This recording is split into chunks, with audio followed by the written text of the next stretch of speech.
특세하는 동안에 저희가 참 큰 은혜를 받았죠. 일주일 동안 저희가 참 많은 은혜를 받았습니다. 그렇죠?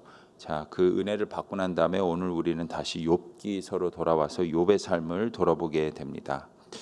지난 일주일 동안 우리는 하나님의 복을 받은 사람들이라는 것에 대해서, 축복에 대해서 저희가 함께 은혜를 받았는데, 이제 다시 우리는 욥기서로 돌아와서는요, 하나님께 큰 고난을 받은 욥을 통해서 또 하나님의 축복이 어디에 있는가 우리가 깨닫게 되는 그런 시간을 갖게 됩니다.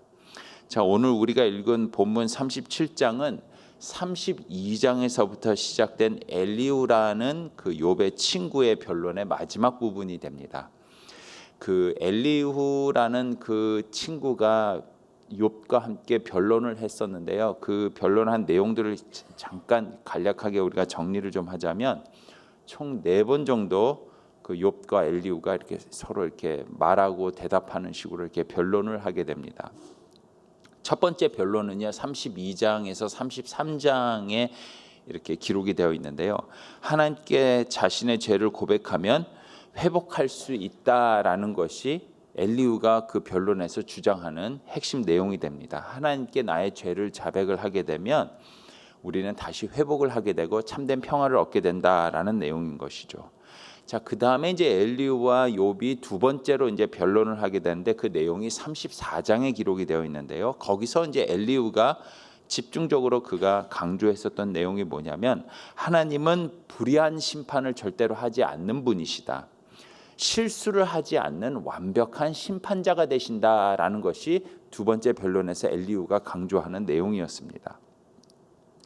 자, 그 다음에 세 번째 엘리후와 욥이 변론을 했었던 그 장면이 35장에서 기록이 되는데, 여기서는 이제 어떤 내용을 이제 엘리후가 강조를 하냐면, 어차피 의롭게 살고 하나님의 말씀대로 살아도 고난을 당하는 것은 똑같다면은 우리가 굳이 하나님의 말씀에 따라서 의롭게 살 필요가 있겠는가, 무슨 의미가 있겠는가라는 생각을 절대로 하지 말아라 라는 것이 엘리후의 말이었습니다. 이게 참 중요한 부분이었죠. 이 부분에 대해서 저희가 함께 이전에, 그러니까 특세 전에 함께 말씀을 나눈 기억이 있습니다. 왜냐하면 그러니까 우리가 아무리 의롭게 산다 할지라도 어차피 똑같은 고난을 당한다면은 우리가 굳이 의롭게 살 이유가 뭐가 있겠는가? 그 이유가 어디 있겠는가? 그 의미가 어디 있겠는가? 이렇게 생각하지 말아야 될 그 중요한 이유가 무엇이냐면, 그 고난 중에서도 우리가 얻게 되는 축복과 또 지혜가 있기 때문이다라는 것이죠. 사실 우리가 잘 되고 모든 것이 잘 풀리고 모든 것이 해피할 때 우리가 얻게 되는 지혜와 축복도 분명히 있지만, 반면에 우리가 고난을 받을 때에는 절대로 우리가 모든 일이 잘 될 때 깨달을 수 없는 지혜를 얻게 되고, 그때는 절대로 받을 수 없는 축복을 나름대로 받을 수 있기 때문에 고난을 받을 때에도 절대로 그것이 무슨 의미가 있는가라는 그런 생각을 하지 말아라라는 것이 엘리후가 세 번째 변론에서 욥에게 했었던 그런 강조된 내용이었던 것이죠. 자, 그리고 이제 드디어 마지막 네 번째 변론인 36장과 37장을 우리가 이제 보게 되는 것이죠. 이게 마지막 변론이 되는데요.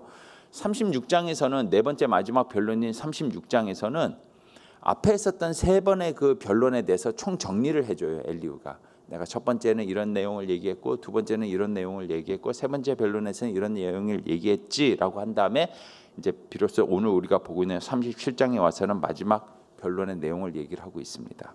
자, 그렇다면 엘리후는 이제 그 마지막 변론인 이 37장에서 계속해서 지금 고난과 고통 속에 있는 욥에게 무엇을 알기를 원하는가, 어떤 지혜를 지금 알려주고 있을까요? 사실 여러분 아시는 것처럼 엘리후는 욥보다도 한참 나이가 어린 친구거든요. 나이가 참 어린 친구예요. 그럼에도 불구하고 굉장히 놀라운 지혜를 욥에게 알려주고 있습니다. 네 번의 변론을 통해서요.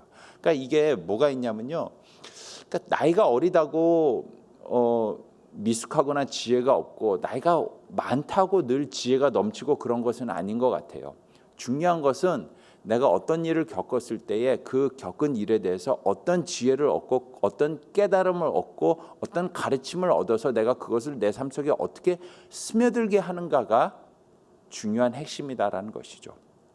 분명히 엘리후도 욥처럼 큰 고난을 받았던 적이 있었던 것 같습니다. 왜냐하면 그는 고난에서 얻을 수 있는 참 지혜와 보석 같은 어떤 그런 축복이 무엇인지를 정확하게 4번의 변론을 통해서 욥에게 알려주고 있거든요. 그러니까 그도 비록 나이는 어리지만 욥만큼이나 큰 고난을 얻었던 것 같습니다. 그리고 그 고난을 그냥 허비한 사람이 아니라 그 안에서 귀하게 얻었던 그 지혜가 분명히 있었기 때문에 그걸 지금 욥에게 상세하게 자세히 좀 알려주고 있는 것이죠. 자, 그렇다면 오늘 마지막 변론인 37장에서 엘리후는 고난을 받고 있는 욥에게 어떤 그런 지혜를 알려주고 있는가?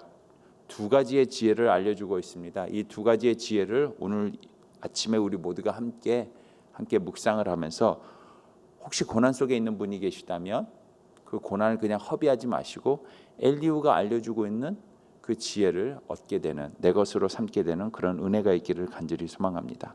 자, 첫 번째로 지금 엘리후가 고난 속에 있는 욥에게 알려주고 있는 그 첫 번째 오늘 본문에서 말하고 있는 지혜는 무엇이냐면요, 하나님의 공의를 의심하지 말라라는 겁니다. 하나님의 공의를 의심하지 말라.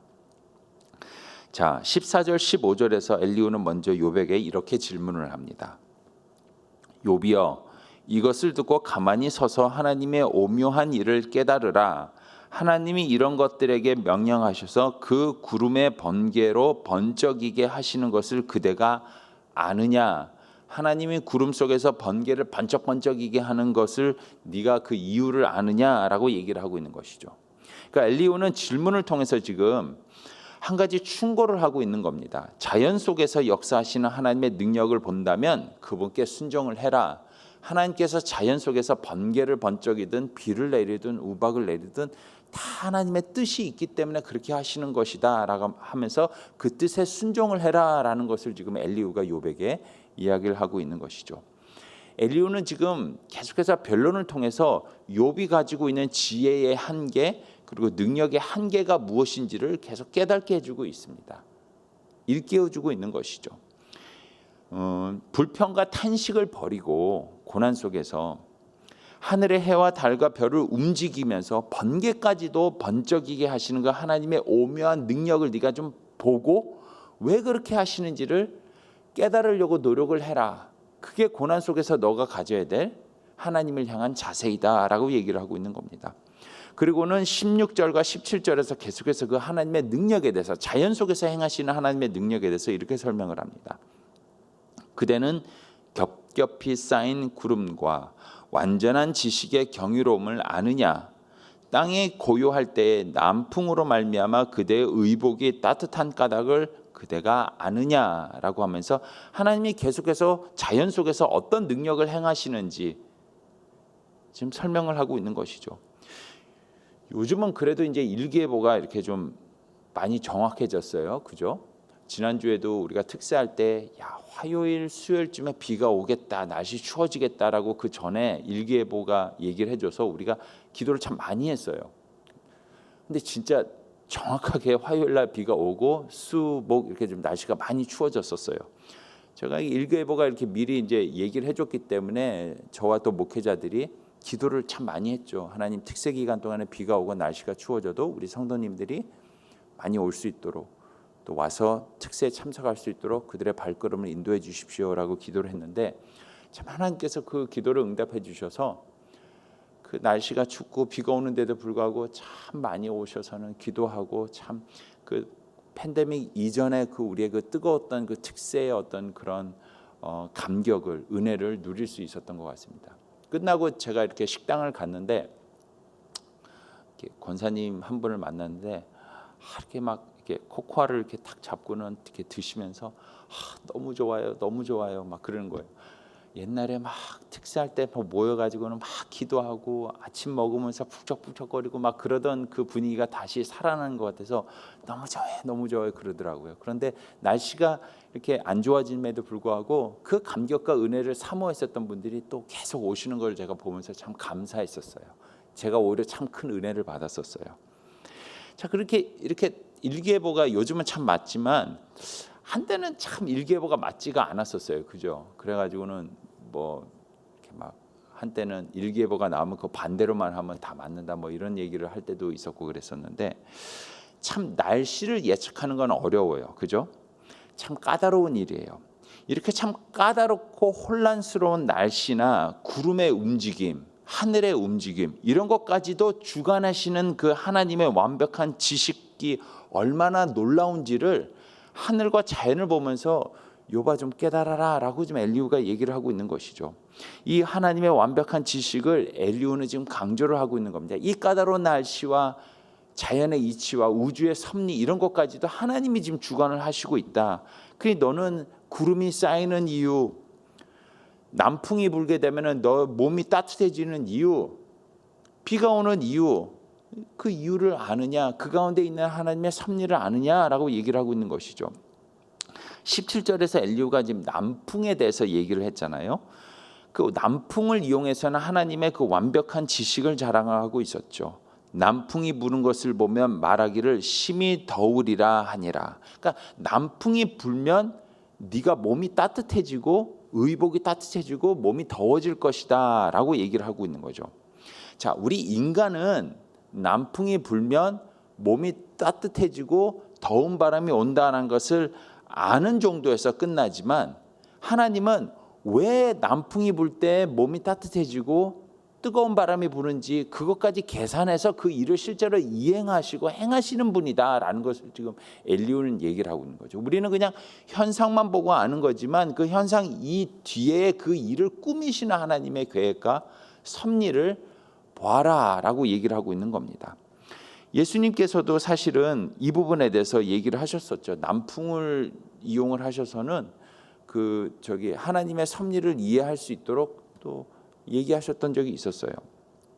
이렇듯 하나님께서는 모든 것들을 완벽하게 지식을 통해서 날씨의 변화까지도 움직이시는 분이시다. 쉽게 말해서 인간은 자연 속에서 때를 따라 비가 오거나 날씨가 더워지거나 눈이 내리거나 천둥이 치는 것을 통해서 우리 모든 피조물들이 살아갈 수 있는 완벽한 환경이 조성되고 만들어지는 것을 통해서는 그 속에서 하나님을 만날 수 있고 하나님의 섭리를 볼 수 있다라고 지금 엘리후가 얘기를 하고 있는 것이죠. 이게 뭐죠? 이게 바로 이제 우리가 쉽게 얘기하는 자연계시라는 겁니다. 자연계시. 하나님은 일반적으로 두 가지 계시를 통해서 당신의 모습을 사람들에게 알려주시고 당신을 사람들에게 나타내시죠. 일반 계시와 특별 계시를 통해서 알려주십니다. 먼저 특별 계시는 뭐라고 얘기를 합니까? 보통 하나님께서 기적적인 방법을 통해서 직접 사람들에게 나타나셔서는 당신의 말을 해주시고 당신의 말씀을 주시고 당신의 모습을 나타내 주시는 것을 얘기를 하죠. 예를 들어서 꿈이나 환상이나 기적적인 어떤 그런 사건을 통해서 하나님이 직접적으로 당신의 사람들에게 백성들에게 계시를 하는 거야. 이게 특별 계시입니다. 그런데 그 특별 계시 중에서도 가장 직접적으로 우리에게 주시는 그 하나님의 특별 계시가 무엇이냐면 바로 당신의 말씀인 성경이 되는 겁니다. 그래서 여러분 사실 성경이 그래서 중요한 거예요. 성경은 우리가 실제로 만질 수 있고 읽을 수 있고 늘 간직할 수 있는 하나님의 직접적인 특별 계시가 된 거예요. 하나님께서 당신을 우리에게 직접적으로 나타내시고 말씀해 주시고 보여주시는 확실한 증거가 되기 때문에 이 성경이 그래서 아주 중요한 하나님의 특별 계시가 된다라는 것이죠. 그래서 하나님의 말씀을 뭐라고 표현을 합니까? 하나님의 말씀은 살아있고 활력이 있어 좌우에 날선 어떤 검보다도 예리하여 영과 혼과 관절과 골수를 찔러 쪼개기까지 하며 또 마음의 생각과 뜻을 판단하시나니 지으신 것이 하나도 그 앞에서 나타나지 않음이 없고 우리의 결산을 받으실 이의 눈앞에서 만물이 벌거벗은 것 같이 드러나지 않을 수 없다라고 히브리서 4장 12절에서 얘기하고 있는 것이죠. 특별히 계시 하나님의 말씀이 이만큼 어마어마한 능력이 있고 하나님을 직접 볼 수 있는 것이죠. 자, 그 다음에 하나님이 우리 인간에게 계시하는 두 번째 방법이 뭐냐면 자연 계시 또는 일반 계시라고 얘기를 하는 것이죠. 뭐냐면 간접적으로 인간이 경험할 수 있는 모든 환경이나 자연을 통해서 하나님을 볼 수 있게 된다라는 겁니다. 바울도 바로 인간이 하나님께서 지음받은 피조물이기 때문에 하나님의 창조하신 창조물과 우주 만물, 자연 속에서도 하나님을 만날 수가 있고 깨달을 수가 있고 볼 수가 있다라고 설명을 합니다. 로마서 1장 19절과 20절에서는 바로 이 자연 계시, 일반 계시에 대해서 이렇게 얘기를 하죠. 이는 하나님을 알만한 것이 저희 속에 보임이라 하나님께서 이를 저에게 보이셨느니라. 창조로부터 그 보이지 아니한 것들 곧 그의 영원하신 능력과 신성이 만드신 만물에 분명히 보여 알게 되나니 그러므로 저희가 핑계치 못할지니라. 자, 하나님께서 만드신 천하 만물 자연 속에서 분명하게 하나님의 손길과 섭리가 스며들어 있기 때문에 누구도 그 안에서 하나님의 존재를 볼 수 없다라고 핑계를 댈 수 없다라고 바울이 얘기를 하고 있는 것이죠. 그러니까 하늘의 별과 자연의 이치만 보더라도 하나님을 깨달을 수 있다라는 거예요. 하나님의 영원하신 능력과 신성은 자연 속에 분명히 들어가 있다라는 것이죠. 그래서 그가 지으신 모든 피조물들은 비로소 그 자연과 자기가 경험하는 체험 속에서도 하나님의 존재를 이해할 수 있고 부인할 수 없다라는 것이죠. 모든 사람에게 언제나 모든 곳에서 하나님의 존재와 그분의 지혜와 능력과 초월하심이 분명하게 증명된다라는 것이 바울이 얘기한 것인데, 이걸 지금 오늘 본문에서도 엘리후는 하늘의 별과 또 천둥 번개와 구름과 남풍과 이런 모든 것을 통해서 지금 욥에게 얘기하고 있는 겁니다. 자연 속에서도 하나님을 볼 수 있어. 하나님의 뜻을 볼 수 있어. 자, 이렇게 얘기를 하면서 엘리후는 욥에게 그래서 너는 눈을 조금만 더 크게 뜨고 네가 보고 있는 자연 그 뒤에 계신 하나님을 봐라. 바꿔 말하면 눈을 조금만 더 크게 뜨고 네가 지금 당하고 있는 고난 그 뒤에 있는 하나님을 봐라.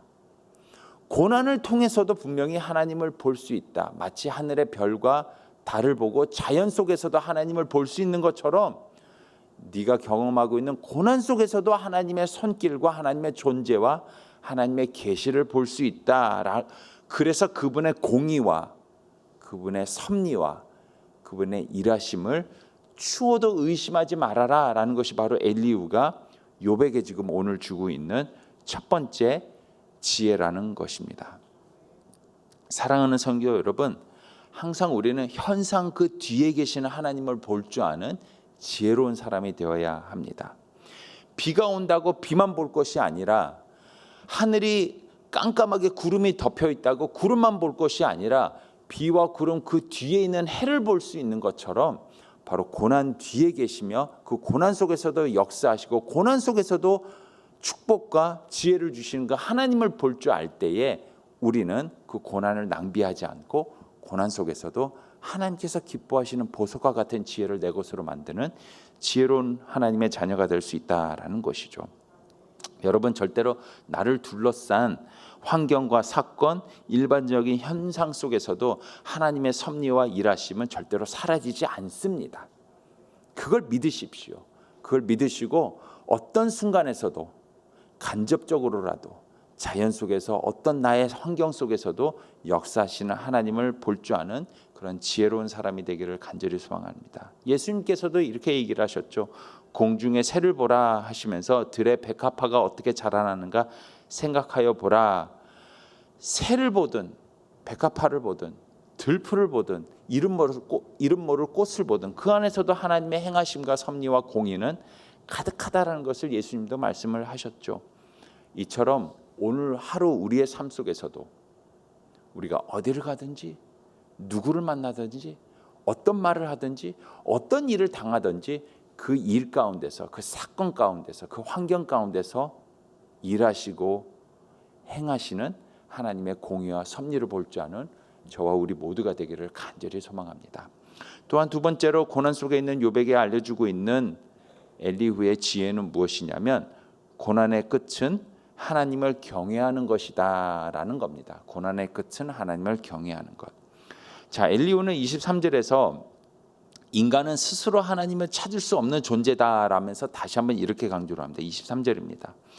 전능자를 우리가 찾을 수 없나니 그는 권능이 지극히 크사 정의나 무한한 공의를 굽히지 아니하심이니라 하면서 오직 하나님께서 당신을 인간에게 나타내실 때만이 인간은 하나님을 만날 수 있기 때문에 자연 현상을 통해서 하나님을 만날 수 있다라고 엘리야후가 이제 처음에 조언을 했죠. 그리고 난 다음에 그 자연 속에서 당신의 능력을 나타내시는 하나님을 만날 때 비로소 인간은 하나님을 경외할 수 있다라고 얘기를 하는 겁니다. 자, 이거를 바꿔서 얘기하면은 엘리야후가 지금 무슨 얘기를 하고 있냐면, 네가 지금 고난과 고통을 받고 있지만 그 고난과 고통 뒤에서 역사하시는 하나님의 섭리와 공의를 본다면, 그래서 그 고난과 고통의 그 마지막 결론은 무엇이냐면 하나님을 경외하는 것이다 라고 얘기를 하고 있는 것이죠.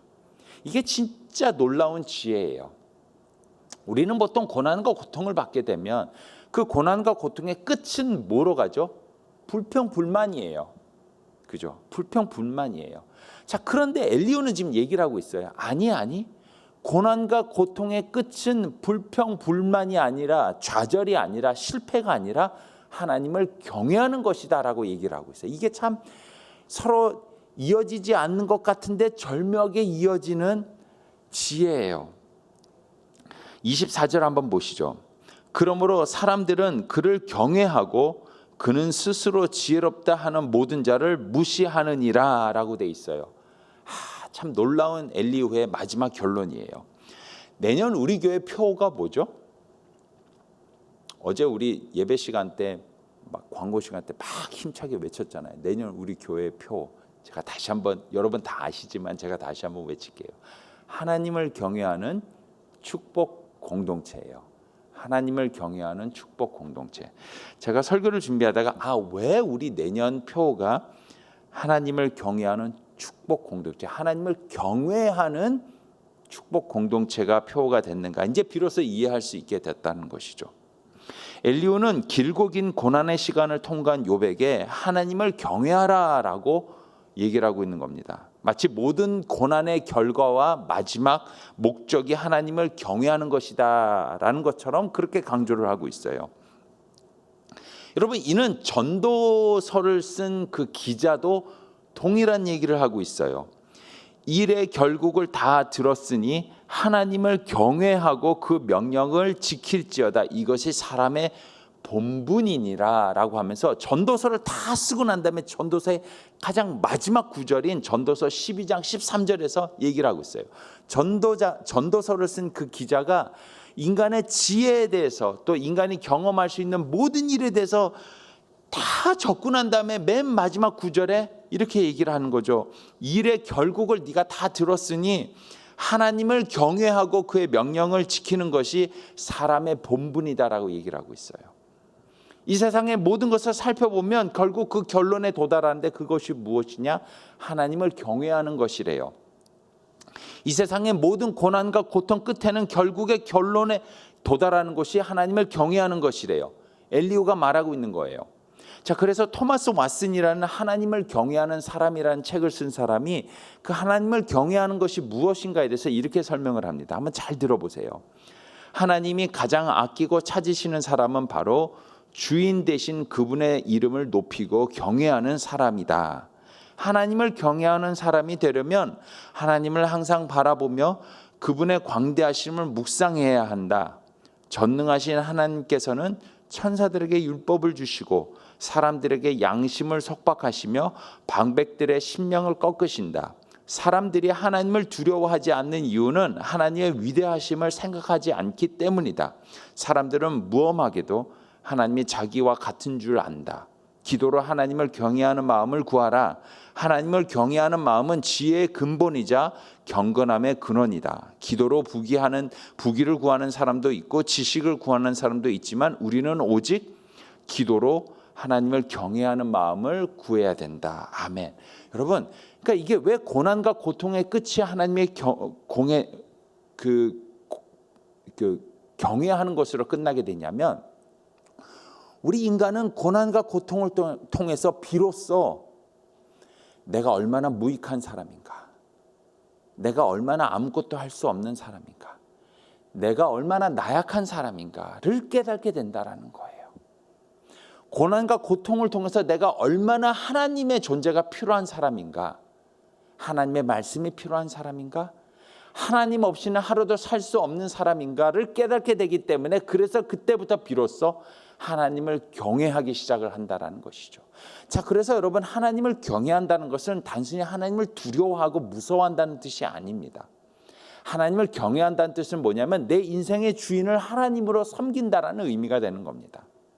하나님을 경외한다는 것은 내 삶의 주권을 하나님께 드린다라는 의미가 되는 겁니다. 그래서 내 인생의 주권을 하나님께 드릴 수 있는 사람, 하나님을 내 인생의 주인으로 삼을 수 있는 유일한 사람이 어떤 사람이냐면 내 인생의 주인을 내 것으로 섬기지 않는 사람이죠. 내가 내 스스로 내 인생을 책임질 수 없다는 걸 깨달은 사람. 고난과 고통 속에서 내가 얼마나 무익하고 나약하고 내가 얼마나 아무것도 할 수 없는가를 깨달은 사람. 나는 내 인생을 책임질 수 없는 사람이다라는 것을 깨달은 사람만이 비로소 그래서 나는 하나님을 의지하고 하나님을 내 인생의 주인으로 삼고 하나님을 내가 경외하겠다라고 얘기할 수 있다는 것이죠. 엘리후가 지금 욥에게 그걸 얘기하고 있는 거예요. 욥, 네가 고난과 고통을 통해서 네가 아무것도 할 수 없다는 걸 깨달았지. 무익하다라는 거 깨달았지. 나약하다라는 거 깨달았지. 자, 이제 지금부터 누구를 의지할래? 누구를 인생의 주인으로 삼을래? 누가 네 인생의 주권자가 될까? 바로 하나님이야. 그래서 하나님을 경외해야 돼. 이렇게 얘기를 하고 있는 것이, 이것이 바로 욥이 지금 고난 속에 있는 엘리후가 고난 속에 있는 욥에게 주고 있는 두 번째 지혜인 것이죠. 사랑하는 성도 여러분, 우리는 지난 2년 동안에 이 코비드라는 그 고난의 터널을 지금 통과하고 있었습니다. 그렇죠? 이 코로나 팬데믹을 통해서 우리 모든 인간들은 공통적으로 깨달은 것이 하나 있습니다. 우리 인간이 얼마나 무익한가, 나약한가. 이런 눈에 보이지 않는 질병 하나 때문에도 온 세상이 발칵 뒤집어질 정도로 우리는 정말로 우리 인생조차 하나도 책임질 수 없는 나약하고 무익한 존재라는 거 우리가 다 깨달지 않았습니까? 이 고난과 고통의 시간 이 끝에 결말에 그래서 우리는 무엇을 해야 될까요? 그 결론은 무엇일까요? 목적은 무엇일까요? 바로 하나님을 경외하는 것이죠. 하나님을 주인으로 삼고 그분을 의지하며 나가는 것이죠. 그래서 우리가 내년에 우리 표어를 하나님을 경외하는 축복 공동체가 된 것이죠. 하나님을 경외하는 것이 바로 축복이라는 겁니다. 사랑하는 성도 여러분, 이 표어를 기억하시고 특별히 오늘 본문에서 엘리후가 고난 중에 있는 욥에게 준 이 지혜를 여러분 다시 한번 기억하시면서 오늘 하루도 주께서 기뻐하시는 하나님을 경외하는 그런 삶을 살아가시는 저와 여러분이 되기를 주님의 이름으로 축복드립니다. 기도하겠습니다. 하나님을 정말로 경외하는 우리 모두가 되기를 원합니다. 세상에 있는 사람들은 고통과 고난 속에서 어려움 속에서 좌절하고 절망하고 주저앉고 불평하고 원망하고 힘들어하지만 하나님을 믿는 우리들은 오히려 고난과 고통 속에서 그래서 하나님을 더욱더 믿고 의지하며 하나님을 내 인생의 주인으로 삼고 하나님의 말씀만을 내가 묵상하며 살아가는 하나님을 경외하는 사람이 되겠다고 결단하는 사람임을 이 시간에 고백합니다. 하나님, 이것이 우리의 믿음이 되며 우리의 결단이 될 수 있도록 인도하여 주시옵소서. 코로나 팬데믹으로 우리 모두가 참 어렵고 힘든 시기를 지났지만 그 끝에 우리는 다시 한번 결단합니다. 우리 교회, 우리 공동체가 다시 한번 결단합니다. 하나님을 경외하는 축복 공동체로 나가겠습니다 라고 우리가 모두가 결단했습니다. 우리의 이 결단을 통해서 주님만 영광 받아주시고 우리 모두가 이 고난 속에서도 오히려 큰 축복을 누리게 되는 하나님의 자녀가 될 수 있도록 인도하여 주시옵소서. 특별히 오늘 일본에서 선교하시는 마츠바라노 유키 사미토 마키 선교사 두 분을 위해서 이 시간에 간절히 기도합니다. 어려운 가운데서도 일본에서 말씀을 전하시는 이 두 선교사님 하나님께서 강건하게 붙잡아 주시고 하나님 영혼을 살아가는 그 마음을 주시고 하나님의 말씀을 그 입술에 주셔서 지혜롭게 주께서 맡겨주신 양들을 잘 섬길 수 있도록 두 선교사님 하나님 지켜주시고 특별히 건강을 하나님께서 지켜주셔서 하나님 끝까지 주의 사명을 감당할 수 있는 주의 선교사들이 될 수 있도록 인도하여 주시옵소서. 다시 한번 우리의 삶을 주께 맡깁니다. 예수님의 이름으로 기도했습니다. 아멘. 하늘에 계신 우리 아버지여, 이름이 거룩히 여김을 받으시오며 나라의 임하옵시며 뜻이 하늘에서 이루어진 것 같이 땅에서도 이루어지이다. 오늘날 우리에게 일용할 양식을 주시옵고 우리가 우리에게 죄 지은 자를 사하여 준 것 같이 우리의 죄를 사하여 주시옵고 우리를 시험에 들지 말게 하시오며 다만 악에서 구하옵소서. 대개 나라와 권세와 영광이 아버지께 영원히 있사옵나이다. 아멘.